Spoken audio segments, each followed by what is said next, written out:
Hello दोस्तों, नमस्कार। कैसे हैं आप लोग।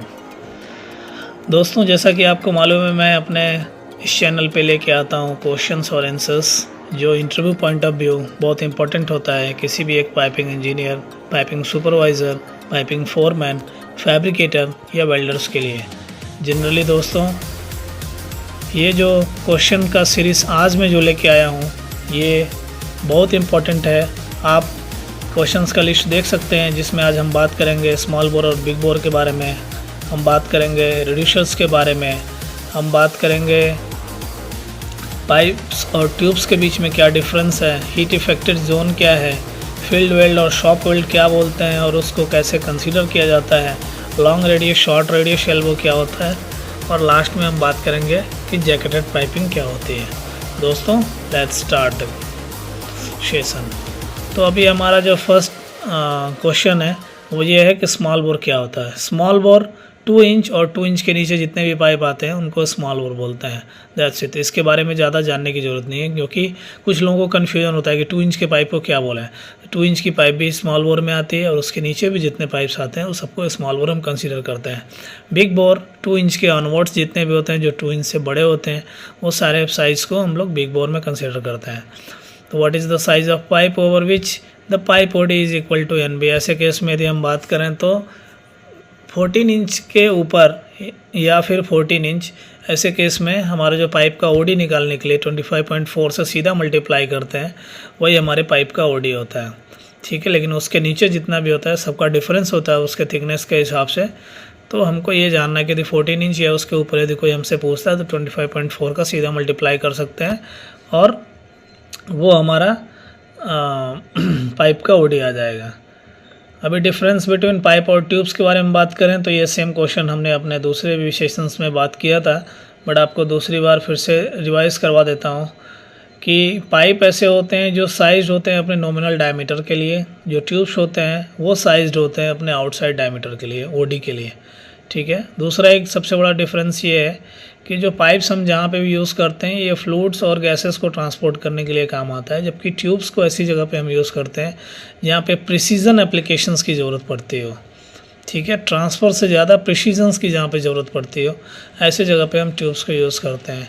जो टाइट फिट की जहाँ पे ज़रूरत पड़ती हो, ऐसे केस में भी जो स्ट्रक्चरल आइटम जहाँ पे चाहिए, जहाँ पे ज़्यादा फिटिंग की ज़रूरत होती है, ऐसे केस में हम ट्यूब्स करते हैं। जैसे कि आप देखे होंगे हाइड्रोलिक में हम लोग यूज़ करते हैं, बहुत सारे इंस्ट्रूमेंट्स में हम लोग यूज़ करते हैं ट्यूब्स का।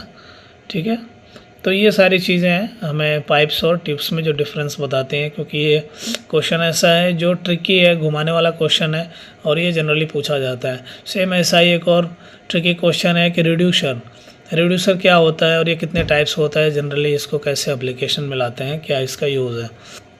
तो रिड्यूसर हमारा ऐसा है, ऐसा एक फिटिंग्स है जो हम ऐसी जगह पे यूज़ करते हैं जब दो अलग अलग साइज़ के पाइप्स को एक दूसरे के साथ में जोड़ना होता है। ठीक है, तो वहाँ पे जो हम यूज़ करते हैं रिड्यूसर यूज़ करते हैं। जैसे एक साइड का यदि 2 इंच है, दूसरे साइड का 3 इंच है, या फिर एक साइड का 3 इंच है, दूसरे साइड में 1 इंच है, ऐसे कोई भी एप्लीकेशंस आते हैं वहाँ पे हम जो फिटिंग्स यूज़ करते हैं वो जनरली हमें रिड्यूसर यूज़ करना होता है। ठीक है, स्वेज भी इसी का एक पार्ट होता है, कहीं कहीं पे हम स्वेज भी यूज़ करते हैं। स्वेज क्या होता है कि रिड्यूसर को हम जो फैब्रिकेट करते हैं एक पाइप से फैब्रिकेट करते हैं, स्वेज एक सॉलिड बार से मशीनिंग करके बनाया जाता है। तो जहाँ पे हाई स्ट्रेंथ का एप्लीकेशन है वहाँ पे हम स्वेज वगैरह के यूज़ करते हैं। ठीक है, तो ये दोनों में बेसिक सा डिफरेंस है। बाकी यदि हम बात करें कि कॉन्सेंट्रिक रिड्यूसर और एसेंट्रिक रिड्यूसर, ये 2 टाइप के रिड्यूसर होते हैं। तो कॉन्सेंट्रिक का जैसे कि आपको मालूम है कि कॉन्सेंट्रिक मतलब जिसका सेंटर सेम हो, ऐसे केस में यदि हम इनलेट और आउटलेट, रिड्यूसर के इनलेट और आउटलेट दोनों का जो डायमीटर है उन दोनों का जो एक्सेस है, सेंटर पॉइंट एक दूसरे के सेम एक्सिस में हो, ऐसे केस में हम कॉन्सेंट्रिक रिड्यूसर यूज़ करते हैं। और ऐसी जगह पे यूज़ करना है जहाँ पे कि दोनों का जो सेंटर है वो डिफरेंट है, ऐसे केस में हम एसेंट्रिक रिड्यूसर को यूज़ करते हैं। बट कॉन्सेंट्रिक रिड्यूसर का जो बेसिक फिनोमिना ये है कि इसको हम वर्टिकल पाइपिंग में यूज़ करते हैं, एसेंट्रिक रिड्यूसर को हॉरिजॉन्टल में यूज़ करते हैं।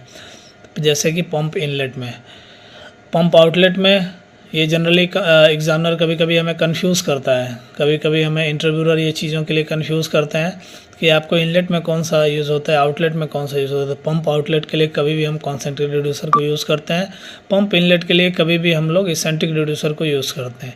ये चीज़ें आपको जाननी चाहिए। पंप इनलेट में उसको यूज़ करने का रीज़न सिर्फ उसका हॉरिजॉन्टल होना ही नहीं है, उसका सबसे बड़ा जो कारण है कि वो उसके एयर पैकेट को एक्यूमुलेट होने से बचाता है, उसको प्रिवेंट करता है। दूसरा, उसको कैविटेशन रिस्क भी नहीं होने देता है, और जो फ्लूइड फ्लो है वो स्मूथ हो जाता है, इसको इंश्योर करता है वो।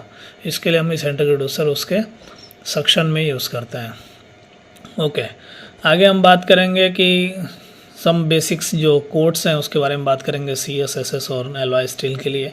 तो CS के पाइप के लिए जनरली हम यूज़ करते हैं A106 ग्रेड B। PF के फिट, यदि CS की फिटिंग्स की बात करें तो A234 ग्रेड WPB या WPBW ऐसा हम यूज़ करते हैं।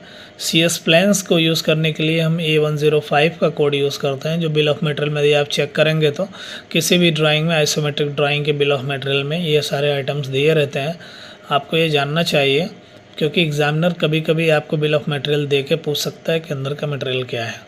ठीक है, एलॉय पाइप्स की यदि हम बात करें तो A1335 ग्रेड P1 से लेकर P11 तक उसके अंदर में ग्रेडिंग होते हैं, तो एलॉय पाइप्स के होते हैं। बाकी SS के पाइप के लिए 308, 308L, 316, 316L, 321 ऐसे बहुत सारे ग्रेड हैं SS के लिए भी, SS पाइप्स के लिए। A403 ये भी इसका जो फिटिंग्स है उनके ग्रेड्स रहते हैं। तो ये सारी चीज़ें जो बेसिक हैं आपको जाननी चाहिए। नेक्स्ट हम बात करेंगे HAJ। What is HAJ? ये क्या होता है? Heat affected zone. जब हम वेल्डिंग करते हैं कहीं पे भी, तो दो पेरेंट मटेरियल को एक दूसरे के साथ में कंबाइंड करने के लिए जो हमारा फिलर मटेरियल फ्यूज़ होता है, ऐसे केस में हाई टेम्परेचर और हाई इलेक्ट्रिसिटी एप्लीकेशन यूज़ होता है, जिसके चलते उस टेम्परेचर में हमारा जो फिलर है वो मेल्ट होता है। उसके मेल्ट होने के साथ साथ पेरेंट मटेरियल भी मेल्ट होता है। तो जो जोन, जहाँ तक जो ड्यूरिंग द वेल्डिंग प्रोसेस जो उसका हीट का जो पोर्शन होता है ना, उसको हम हीट इफेक्टेड जोन बोलते हैं। जितने जोन तक उसकी मेट्रोलॉजी को भी चेंज कर सकता है वो। तो HA जानना बहुत ज़रूरी है। कभी कभी क्या होता है कि बहुत पतले पाइप के लिए यदि हम मोटा वेल्डिंग करेंगे, ऐसे केस में क्या होगा, हीट इफेक्टेड जोन इतना ज़्यादा हो जाएगा कि वहाँ पे लीकेज होने के चांस होंगे, वो कट जाएगा मटेरियल, उसका मेट्रोलॉजी चेंज हो जाएगा। ऐसे केस में भी हमको ये देखना होता है कि हमारा जो पेरेंट मटेरियल है उसका कितना थिकनेस है और हमारा हीट इफेक्टेड जोन कहाँ तक आने वाला है, जिससे कि वेल्डिंग का स्ट्रेंथ बढ़े और उसकी मेट्रोलॉजी भी चेंज ना हो ज़्यादा, जिसके चलते स्ट्रेंथ मेंटेन हो और जो हमारा फिलर मटेरियल है वो पेरेंट मटेरियल से भी ज़्यादा हार्ड हो जाए। तो ये सारी चीज़ें हमको ध्यान देनी रहती है। तो वहाँ पे हीट इफेक्टेड जोन इसको बोलते हैं HAJ को। कभी कभी शॉर्ट फॉर्म में आपको एग्जामिनर ये पूछ सकता है, तो ये जानना चाहिए। दूसरा, यदि हम इफ़ेक्ट की बात करें कि क्या इसका इफ़ेक्ट होता है, तो इसका इफ़ेक्ट यही है कि मटेरियल की प्रॉपर्टी चेंज होने का चांस रहता है। तो ये हमारा इसका इफ़ेक्ट है हीट इफेक्टेड जोन का। आगे हम बात करेंगे what is the shop and field weld. देखो, कोई भी हमें पाइपिंग जब हम उसको कंसीडर करते हैं उसको स्पूलिंग करने के लिए, तो हमें सबसे पहले उसमें डिसाइड करना होता है कि शॉप वेल्ड कितना होगा, फील्ड वेल्ड कितना होगा। शॉप वेल्ड, कोई भी वेल्डिंग जो फैब्रिकेशन में किया जाता है वो सारे वेल्डिंग्स को हम लोग शॉप वेल्ड बोलते हैं।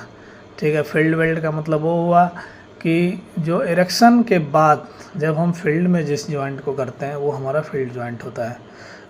डिसाइड यदि हम कैसे करते हैं, सॉरी, जो हम डिसाइड करने के लिए शॉप वेल्ड और फील्ड वेल्ड, तो हम वहाँ पर जब स्पूलिंग करते हैं उस वक्त हमको डिसाइड करना होता है कि हम मैक्सिमम से मैक्सिमम जॉइंट्स शॉप में कंसीडर करें, फील्ड में सिर्फ उतने ही जॉइंट कंसीडर करें जिससे कि स्पूल ईज़िली ट्रांसपोर्ट हो सके हमारे वर्कशॉप से या फिर हमारे फैब्रिकेशन शॉप से साइड पे, तो बहुत लंबा भी ना हो, जो ट्रांसपोर्टेशन इजी हो सके, दूसरा उसका इरेक्शन इजी हो सके, और मिनिमम से मिनिमम जॉइंट हम अपने जॉब पर करें। क्योंकि जो हमारा इरेक्शन साइट होता है वहाँ पे ज़्यादा जॉइंट करने के लिए, वहाँ पे ज़्यादा वेल्डिंग करने के लिए प्रोविज़न कम होते हैं, वहाँ के वेल्डिंग भी कॉस्टियर होते हैं, वहाँ पे सेटअप्स भी ज़्यादा करने पड़ते हैं, जबकि फैब्रिकेशन में सारे सेटअप्स होते हैं। तो ये सारी चीज़ों को हम कंसिडर करके शॉप वेल्ड और फील्ड वेल्ड डिसाइड करते हैं। ठीक है। आगे हम बात करेंगे लॉन्ग रेडियस और शॉर्ट रेडियस क्या है। कोई भी यदि हम किसी कोई एल्बो को लेते हैं तो शॉर्ट रेडियस जनरली हम यूज़ करते हैं जैकेट पाइपिंग के लिए। तो शॉर्ट रेडियस पाइपिंग हमारा शॉर्ट रेडियस कोई भी एक ऐसा है जहाँ पे उसका डाया शॉर्ट रेडियस का जो वैल्यू है वो उसके डाया के जो पाइप का डाया है उसके ठीक बराबर होता है, और लॉन्ग रेडियस के लिए 1.5D होता है उसका एल्बो सेंटर। तो ये सारी चीज़ें हमको जानना होती हैं कभी कभी, क्योंकि इससे ही हम डिसाइड कर पाते हैं, पाइप कटआउट निकाल पाते हैं यदि फैब्रिकेशन में या फिर इरेक्शन के टाइम पे। What is the jacketed piping. यदि हम जैकेटेड पाइपिंग की बात करेंगे तो जनरली फर्टिलाइज़र में या फिर केमिकल प्रोजेक्ट्स में, फूड्स में, फार्मास्यूटिकल इंडस्ट्रीज़ में या ऑयल एंड गैस के भी सल्फर यूनिट में जनरली हम लोग जैकेटेड पाइपिंग का यूज़ करते हैं, क्योंकि जैकेटेड पाइपिंग ऐसी जगह पे यूज़ होता है जो स्पेशलाइज्ड होता है, जो उसके अंदर एक ऐसा मटेरियल है जो रूम टेम्परेचर में चॉक हो सकता है या फिर ऐसा है जिसको टेम्परेचर मेंटेन करके रखना है, जो चाहे तो हॉट करके रखना है या तो कोल्ड करके रखना है। ऐसे केस में हम जैकेटेड पाइपिंग का यूज़ करते हैं। तो आपके पास सिंपल सी चीज़ है, यदि आपको कोई पूछता है कि जैकेटेड पाइपिंग क्या होता है तो आप उसको बोलिए कि ये एक स्पेशलाइज्ड पाइपिंग सिस्टम है जो जनरली प्रिसाइज टेम्परेचर कंट्रोल के लिए यूज़ होता है। जनरली ये केमिकल फ्लूइड या फार्मास्यूटिकल इंडस्ट्री या फिर ऑयल एंड गैस में भी यूज़ कर सकते हैं। ये दो टाइप के होते हैं पाइपिंग, इसमें एक इनर पाइपिंग होता है, एक आउटर पाइपिंग होता है। जो इनर है उसको कोर पाइपिंग भी बोलते हैं, जो आउटर है उसको जैकेट पाइपिंग भी बोलते हैं।